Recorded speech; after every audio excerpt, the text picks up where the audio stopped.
Well, good afternoon, Jamie and Matt, our representatives from AgCrowd, who have joined us on this special webinar on crowdsource funding equity raising. How are you, and what can you tell us about AgCrowd? Yes, so I'm Matt Hinds. This is James Kilby. We are co-founders of AgCrowd, which is an equity crowdfunding platform specifically focusing on raising capital for companies in the agricultural and renewable energy sectors. So why is equity capital appropriate for people in agriculture or energy? Yeah, that's a good question. So there's a number of reasons. Firstly, innovation in the agricultural and renewable energy sectors is growing rapidly currently. There's a lot of ag tech, food tech, renewable energy companies and biotech companies all within our focus that are launching and seeking growth capital. A lot of these companies don't actually fit within traditional venture funding mandate. This is usually due to a misalignment of expertise or experience or sort of a investment period expectation or a growth expectation. So we see our model as really appropriate to add that sort of additional or additional sort of method of funding for the agricultural companies. Secondly, the sector is quite early stage, particularly agriculture, the digitized sector globally. We need a lot more funding going into this sector to make it digitized and to see the innovation really come to sort of bear its fruits. And we can actually match our equity crowdfunding with grant funding from the government and other forms of private funding. Yeah, I think another aspect of the sector specifically is that naturally there's quite a lot of regional founders who are doing exciting things in the ag as well as renewable energy space. A lot of renewable energy projects are based out in the bush, but yeah, there's farmers and other people who are moving into sort of entrepreneurship through solving problems that they see on farm. And so naturally they can have a bit of a limited network, but because of their geographical isolation, and even in the bigger centres like Armidale or Wagga Wagga, you're still limited compared to people who have got a foot in Melbourne or Sydney or Adelaide or Perth. So one thing we want to do is bridge that rural and urban gap, and we can somewhat be the sort of men on the ground in the big cities for these guys and give them a presence here. So that's one thing that we want to provide. On the other side, for people who are interested in investing, it's currently quite difficult to get behind sustainable initiatives. There's sort of growing discontent with government inaction over climate change. We've had fires and floods and droughts all over Australia in sort of the recent months and years. There's other things going on like the fish dying in the Murray-Darling River has been a big one recently. And people want to be able to take action and sort of have meaningful support of initiatives solving these problems. And that's one thing we think our platform can do, and people can go beyond donating money or rewards-based crowdfunding and actually hold a stake in the outcome of those projects. Okay, so what's the power of AgCrowd's platform when it comes to the people in the agricultural industry or energy industries? Yeah, so following on from what I was saying, I guess that focus on building an ecosystem and a community around these specific sectors can be really beneficial for those companies. So we want people that use AgCrowd's platform to be able to better connect with their investors while doing capital raising, and they can do this by targeting it, particularly towards potential customers. And we can run, targeted advertising at people that might use a new piece of software or hardware that's being funded, so that they're getting a double benefit. That not only are they getting capital to fund their development, they're actually acquiring customers at the same time.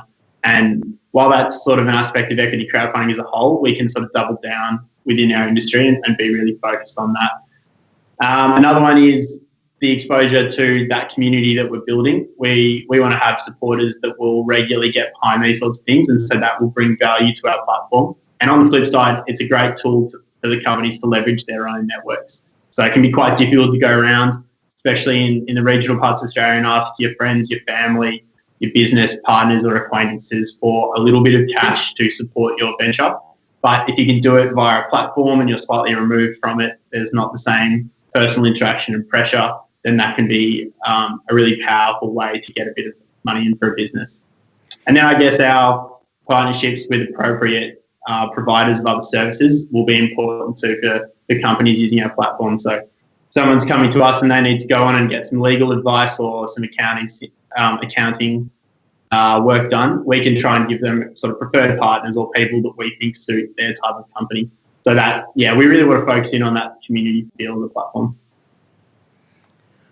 Okay, so what's AgCrowd's unique competitive advantage in the marketplace? Our unique competitive advantage is definitely the combination of our sector specialisation, agriculture and renewable energy, as well as the stage at which we focus our investments on. So we actually, we're starting with ventures in agriculture and renewable energy, but we want to expand our offering all the way across the value chain. So not only will we do ventures, we'll do farm enterprises as well as renewable energy assets as well. And as James said, we're building a community of really passionate people for growing the agricultural and renewable energy sector innovation. And the power of our platform really lies in finding a company, say we're targeting a company who's developing a technology for fruit farmers. We want to be able to target this campaign specifically to fruit farmers, that not only they can have the opportunity to invest, but so they can also have the opportunity to come in as a potential customer as well. Beyond this, we've developed a strong connectivity within the agriculture and renewable energy sectors, and we hope to add more value to the companies than just the funding. So we hope to provide introductions and facilitate collaborations and partnerships where we see fit. So that's really our unique competitive advantage. Okay, now I know that your website is there, but it hasn't got any offers on it at present. When do you think that will be operational? Yeah, so currently we've just got a landing page up. Our platform development is complete, and we're just sort of getting our first offer together to put that all up at the same time. Our goal at the moment, our timeline at the moment, is to have our first investment opportunity live within 1 month. Okay, that's great. Middle of April, yeah. And how are you going with the crowd, the investors? You got people registering with you, so you have a database of potential investors? Yeah, really good actually. We've been taking registrations for about 12 months now, and that's before our platform was up. So this landing page, as James was saying, and we've also been really connecting well at the events. We've just developed a huge presence there on both the company and the investor side. We have our own event, so we had our first, what do we call it, Feeding the Future of Aussie Food in October last year, and we'll seek to do quite a few more of those this year. Okay, so good luck with this venture. I meant to also ask you, are you supporting agriculture and energy businesses all over Australia, irrespective of where they are? Yeah, definitely. We want to help out all Australians, and we'll definitely look for sort of international expansion at some point as well. But for now, we've got an Australian focus for sure. Okay. Well, thank you very much, Jamie and Matt. All the best in your venture, because I'm certain there's a lot of people in the agricultural industry, in particular, that could really do with some proactive assistance to help them sort out their financing problems within their businesses. So sure. Okay. Thank you. Thank you very Thanks, much. Ben. Good luck. See you guys. See you.